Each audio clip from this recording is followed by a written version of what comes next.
Canal 6, Entre Ríos TV, día a día sigue transitando esto que es la comunicación con distintas personas, distintas personalidades, distintas entidades, fundaciones, instituciones, para conocer y hacer conocer qué es lo que hay detrás de cada uno de ellos, cuáles son las motivaciones, cuáles son aquellas cosas que hacen de que estemos aquí frente a la pantalla.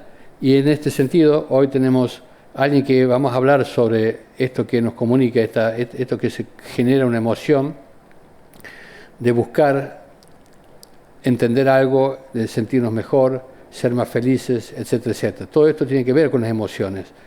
Y hay un especialista en esto que es Carlos Seward, que ya ha estado muchas veces con nosotros por distintas razones, por la Fundación Argentina de Educación Emocional, por un lado, por el Hogar Nuevo Amanecer, como director de enseñanza en el departamento Nogoyá, etcétera, etcétera. Hoy vamos a charlar con él y ya lo estamos presentando. ¿Qué tal, Carlos? ¿Cómo andás?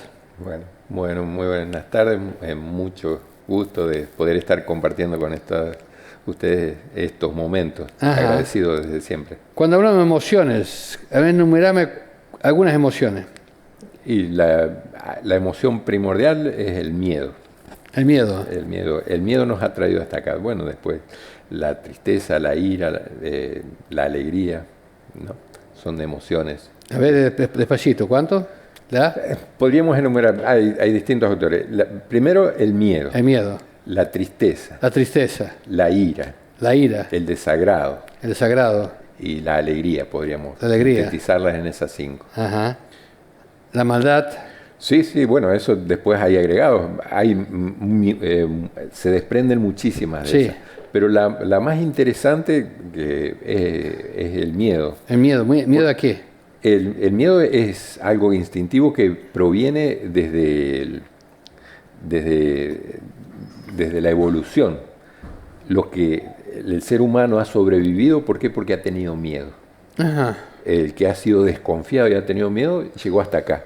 El que no tenía miedo y enfrentaba a las consecuencias, a la fiera, perecía. Se moría. Entonces el miedo es una herramienta emocional que nos ayuda a llegar. Lo interesante de hoy día de esto es que el miedo ya no es tanto natural como era antes, sino que es mental. Ajá. Mucho de nuestro rollo lo tenemos dentro. Tenemos mucho miedo, muchas fobias, muchas persecuciones, rumiaciones mentales, miedo a. Y entonces eso a veces es necesario saberlo, cómo enfrentarlo. ¿Cómo canalizarlo? ¿Cómo canalizarlo? Bueno, las emociones, las 5 que nombré y muchas otras, como usted decía, no son ni buenas ni malas, son necesarias. Yo a veces necesito sentir desagrado, ¿para qué? Para apartarme de lo que no me está haciendo bien. Yo necesito sentir miedo para eso. Siento alegría, mi cuerpo se llena de serotonina, que es la hormona de la felicidad. Y entonces estoy pleno, estoy bien. Entonces esto de la educación emocional busca esto, de tener la mayoría de los momentos de esta forma, estando alegres, estando plenos, estando haciendo lo que nos gusta, estableciendo buenas relaciones, buenos tratos y evitando estas situaciones de miedo y de angustia. Ajá. Entonces, todo esto es lo que a veces nosotros establecemos, ¿no? La gente tiene hoy mucho miedo de lo que va a pasar con el virus. Tal cual. Y bueno, miedo a la segunda ola, tercera ola, ya viene una cepa más fuerte. Bueno, y eso nos estamos anticipando, y esa anticipación hace que uno se haga una película de algo que no está sucediendo, que a lo mejor no va a suceder, pero que empezamos en el tobogán de la angustia. Esa angustia llegamos al arenero de la depresión. ¿Por qué? Porque no lo podemos manejar. Entonces esto es necesario a veces establecer y disfrutar momentos. Ahora nosotros estamos bien, estamos cómodos, esto lo estoy disfrutando. Yo estoy acá porque quiero. Y estoy bien y estoy hablando de lo que a mí me gusta. Esto también es necesario a veces poder entender. Empezar a disfrutar más el momento, el aquí y el ahora. ¿Por qué? Porque si nos proyectamos mucho hacia el futuro, nos angustiamos. Claro, algo me decía que los que no tenían miedo morían y los que tenían miedo sobrevivían. Ahora, el miedo también enferma. Sí. Bueno, en esa primera etapa apareció un león. Uno decía, yo lo enfrento, chao.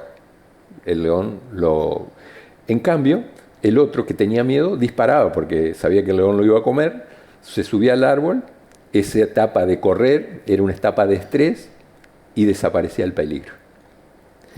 ¿Qué sucede hoy día? Como yo decía que los miedos son mentales.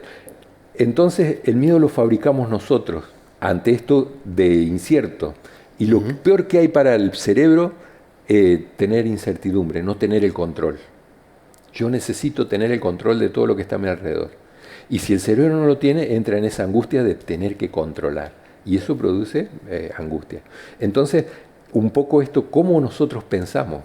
A veces esto decía, entre el miedo y la paz, bueno, ¿qué es lo que alimentamos nosotros en nuestros pensamientos? El pensamiento es formador de realidades también y de consecuencias para nuestro cuerpo. Uno si está muchas veces angustiado, emocionalmente se sabe que se enferma el cuerpo. ¿Por qué? Porque esa angustia la transmite y se convierte en síntoma. El cuerpo habla porque por esos pensamientos. Y bueno, entonces también esto de establecer una calidad de vida más placentera a través de las cosas que nos gustan, de la socialización, hay una cosa que es muy nutritiva emocionalmente, que es la ayuda, la solidaridad. La persona que ayuda se siente bien, claro, se siente plena. En la Fundación Argentina de la Educación Emocional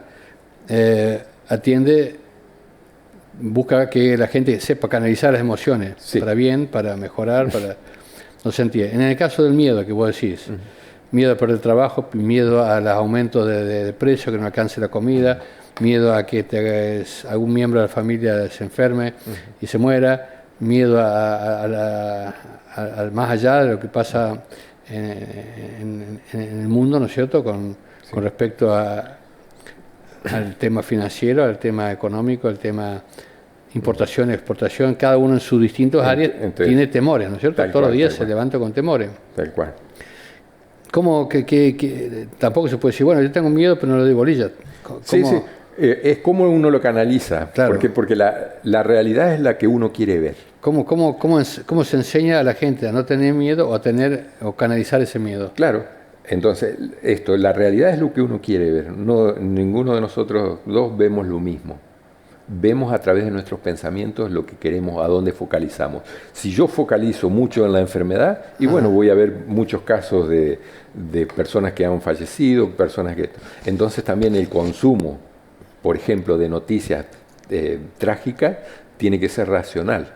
Porque si yo vivo continuamente consumiendo eso, voy a estar pensando en eso, y eso me hace mal.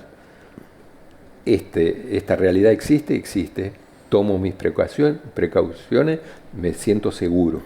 ¿Y qué tiene que hacer? ¿En la gimnasia todos los días repetir 100 veces? No se trata de repetir, sino que de establecer criterios de razonamiento que hacen a que uno se sienta confiado y mejor. Traducido ¿eso cómo sería? Y esto, vivir mejor, más el presente. Vivir, o sea, estar conforme, de estar vivo, estar agradeciendo. Yo agradezco estar acá. Esto también me permite a mí psicológicamente estar pleno.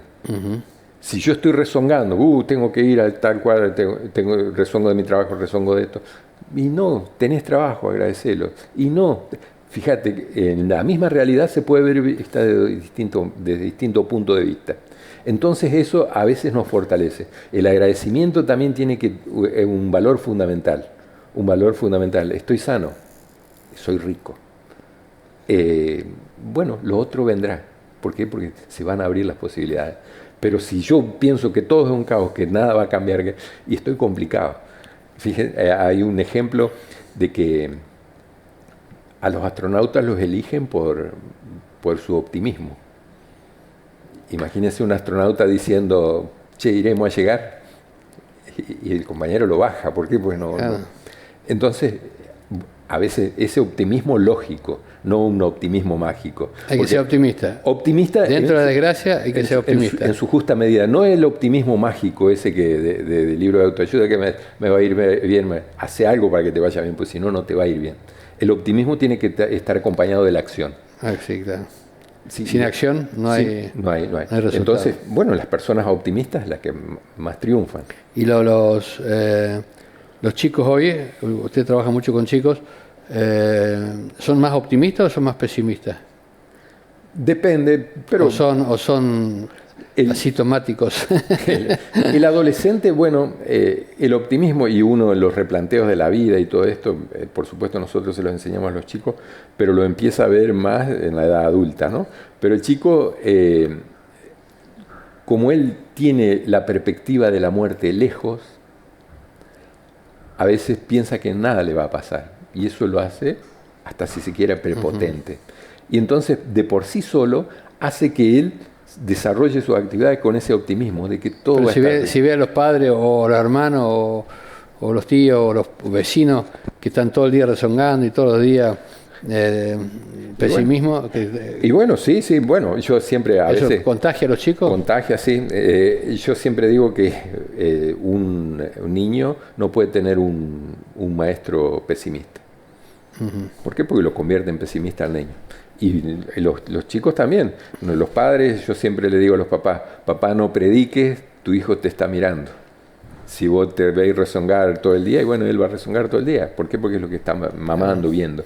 Y eso se dice también con aquellos padres que son intolerantes, que castigan o pegan a la mujer. Claro. Nos dice que después los hijos también son golpeadores, ¿no? Sí, eso se replica. Se replica y hay estudios sobre eso y es muy interesante.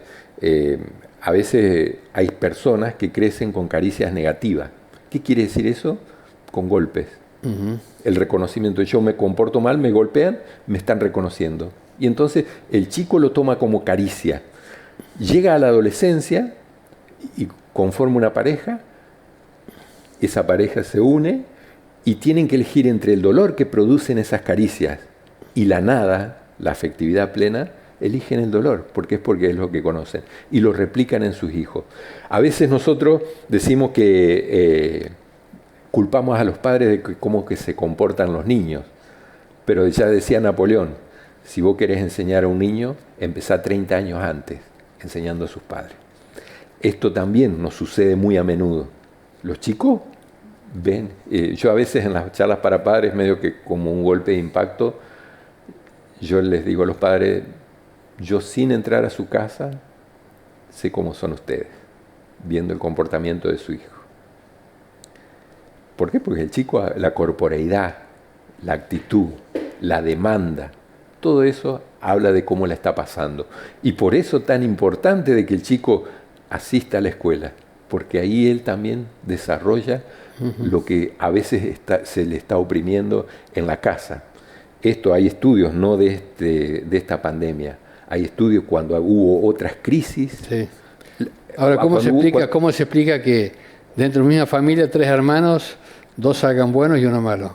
Sí, contradice un poco lo que vos decís, ¿no es cierto? Es la forma de pensar en esto. Ahí está, me encanta ese ejemplo. Lo pongo así. Un padre alcohólico golpeador tenía 2 hermanos. Sí. Uno fue alcohólico y golpeador como el padre y otro fue profesional. Le preguntaron a los 2 hermanos por qué ellos eran así y los 2 contestaron lo mismo. ¿Qué querés con el padre que me tocó? La realidad de los 2 era la misma. Cada uno de nosotros decide cómo enfrenta esa realidad. Y esto es interesantísimo, ese punto, porque es el talón de Aquiles de esto de lo emocional. Yo y nadie más que yo elijo cómo sentirme y cómo desarrollarme. Entonces, cuando uno encuentra a esa persona que se hace la víctima, que todo le va mal, y está complicada. ¿Por qué? Porque se está victimizando y no va a desarrollar su potencial. En cambio, el que cree en él mismo, se quiere al mismo, sale adelante. Ante la misma realidad. Eso es perfecto ese ejemplo. Desde el 1600 nosotros tenemos una educación prusiana que venía del razonamiento y se lo dejó a la emocionalidad afuera. El siglo XX fue necesario, sí, esa educación prusiana. ¿Por qué? Porque formábamos para industrias o profesiones. Hoy día no sabemos ni en qué van a trabajar nuestros niños. Entonces no es tanto el conocimiento, sino cómo aprenden a conocer. Y ahí entra de vuelta lo emocional. ¿Cómo aprende a conocer un chico? incitando a la curiosidad. Nosotros, ¿cuántas veces al día chequeamos el celular? 150 veces más o menos promedio, cada 6 minutos. Eso es curiosidad. El cerebro necesita de la curiosidad. Y todo eso nosotros como docentes debemos saberlo para poder enseñar. A través de la pantalla debemos cómo generar la curiosidad. El chico no me va a estar escuchando 40 minutos por una pantalla. Soy reaburrido.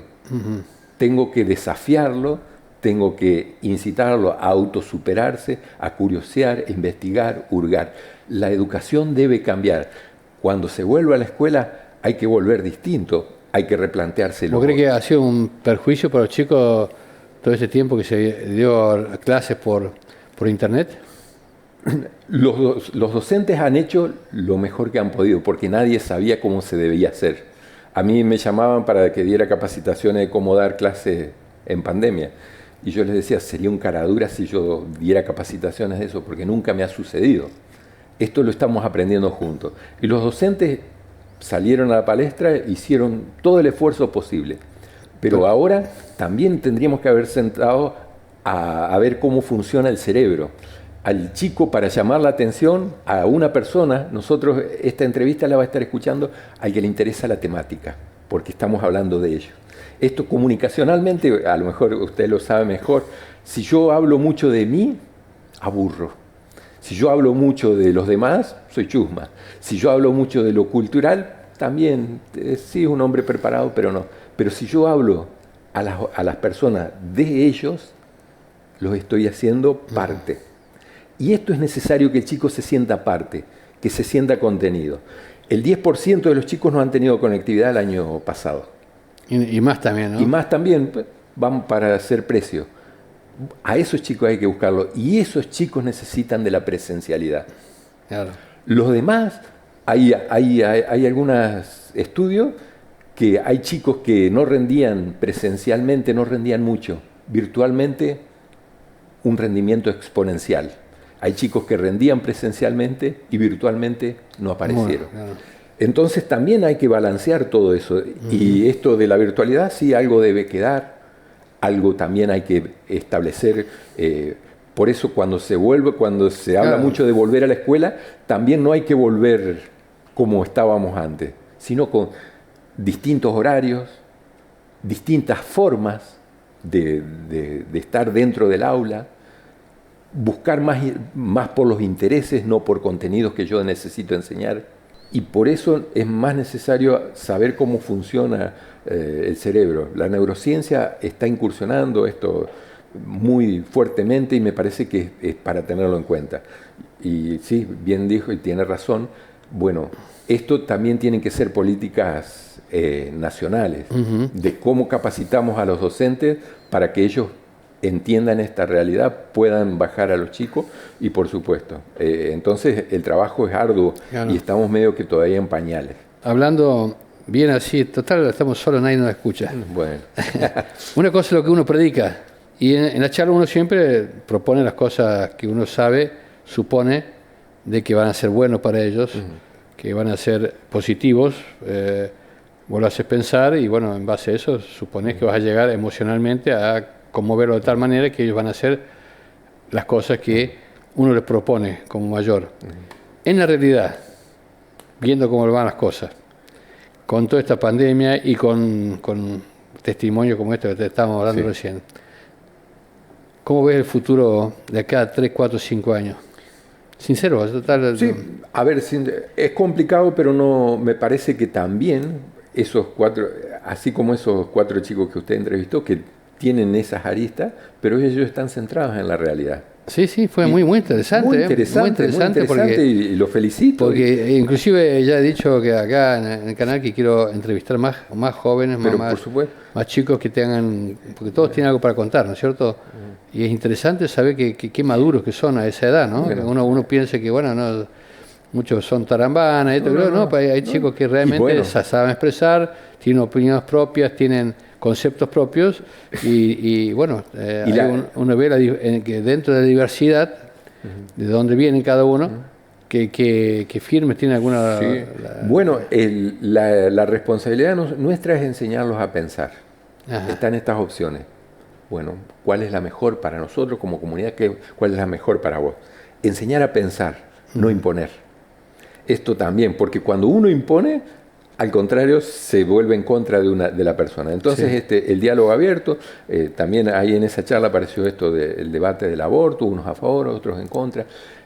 Pero, ¿qué pasa cuando el chico puede decidir, me gusta cuando pueden argumentar. Y eso lo tiene que enseñar la escuela, a argumentar. No por un hecho revolucionario de por sí. ¿Por qué? Porque ese discurso revolucionario en el adolescente prende. Sí.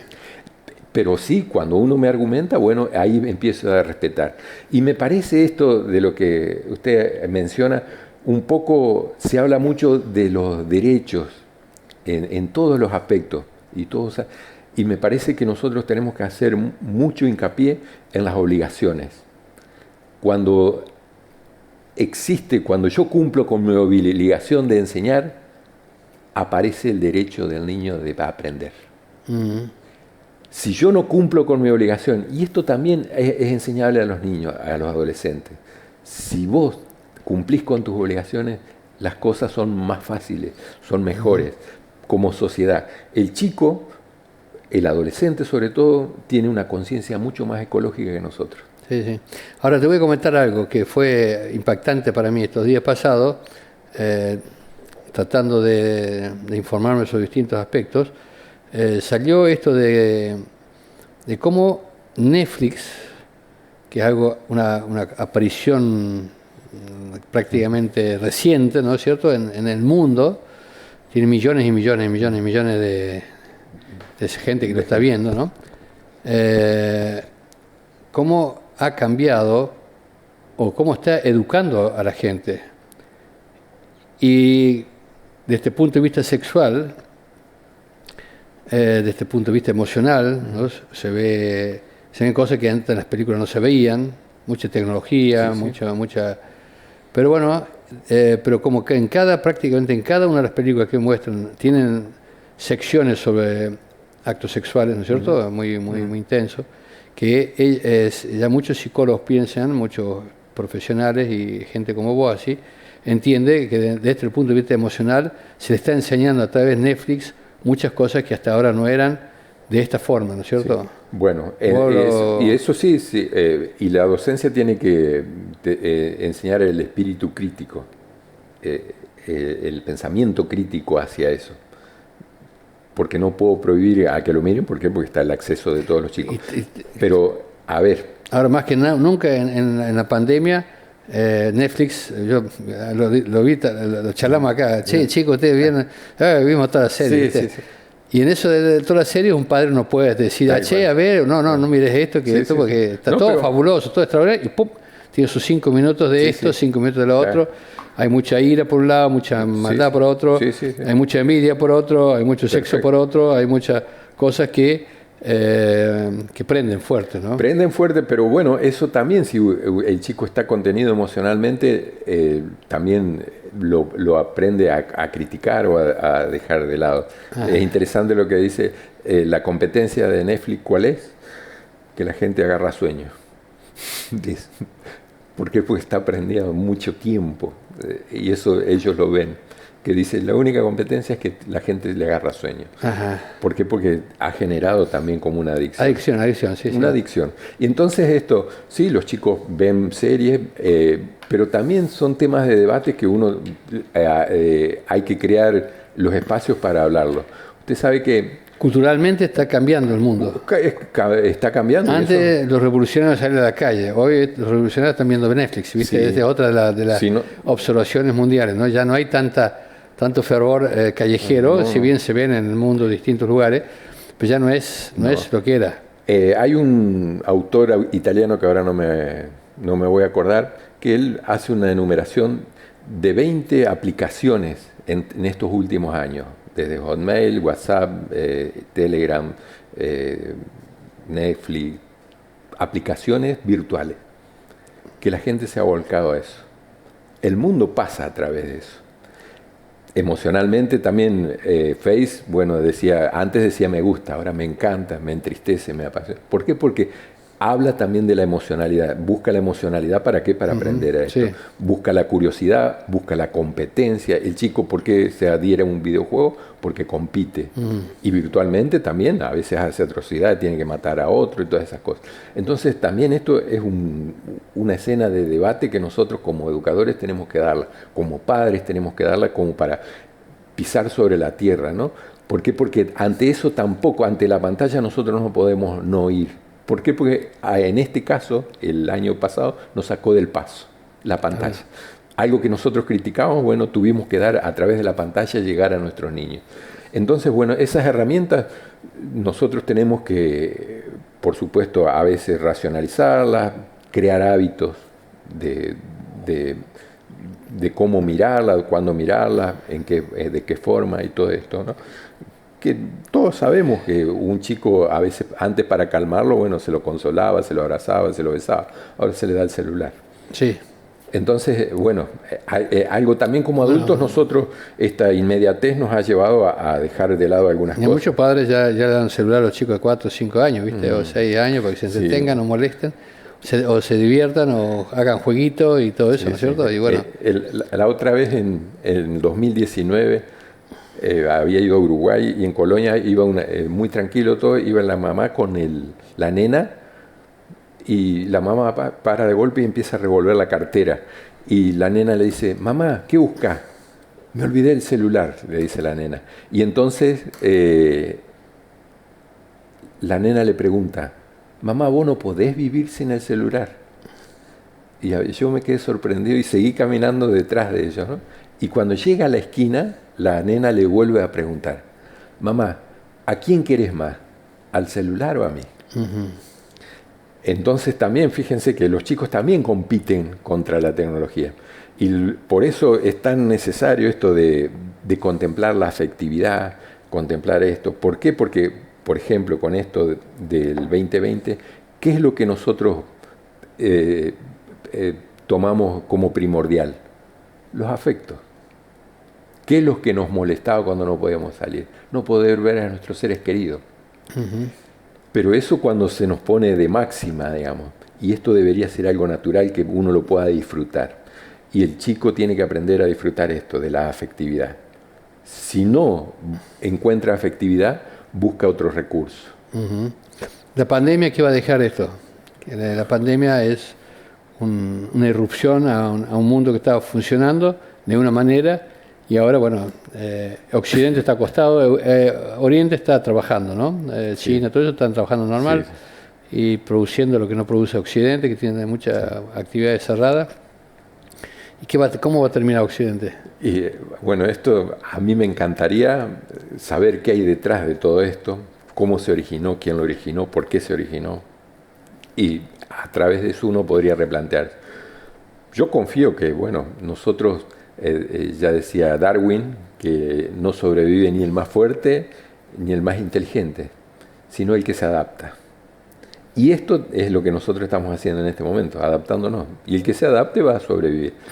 Las naciones, los continentes van a sobrevivir si se adaptan a estos cambios que tienen que ver con la virtualidad, tienen que ver con lo ecológico, la pandemia, todo esto. Entonces, yo confío, sí, que entre todos tenemos que, bueno, estos espacios de diálogo, de debate, y acá, ojo, nadie... La educación siempre tiene que sobrevolar todo espacio político, sino que sacar lo mejor para la niñez. Y en eso uno apunta a eso, ¿no? Entonces yo confío de que sí que se va a salir. Y también acá se ha puesto de relieve, y de mucho relieve y de real preponderancia, la ciencia. Y por supuesto que ahí también hay muchos Messi, muchos Maradona de la ciencia. Nosotros tenemos que empezar a valorar, a reflotar. Hay muchos héroes, enfermeros, médicos. Hay que valorarlos y respetarlos. Porque eso también es un poco lo que... es un poco de empatía, de ponerse en el lugar del otro, de esas nobles tareas que, fíjense que sale a la palestra en una situación casi... Y bueno, y también, por supuesto, también la docencia, ¿por qué no? Es un hecho de que se ha tenido que reacomodar, readaptar.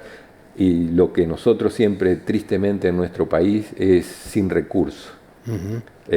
Los recursos son escasos. Entonces, la creatividad del docente está a flor de piel para poder llegar a sus alumnos. Entonces, eso, a veces yo, como a veces pedido, reclamo, demanda, bueno, el Estado tendría que hacerse más presente. Si queremos volver, sí es necesario volver con todas las precauciones que sean posibles. Y eso lo debe brindar el Estado. Muy bien, Carlos. Vamos a dar un cierre a esto. ¿Cómo no? ¿Qué le quisiera decir a la gente con respecto a la educación emocional? ¿Qué tendrían que hacer los padres, los maestros, bueno, los que estamos frente a los medios de comunicación?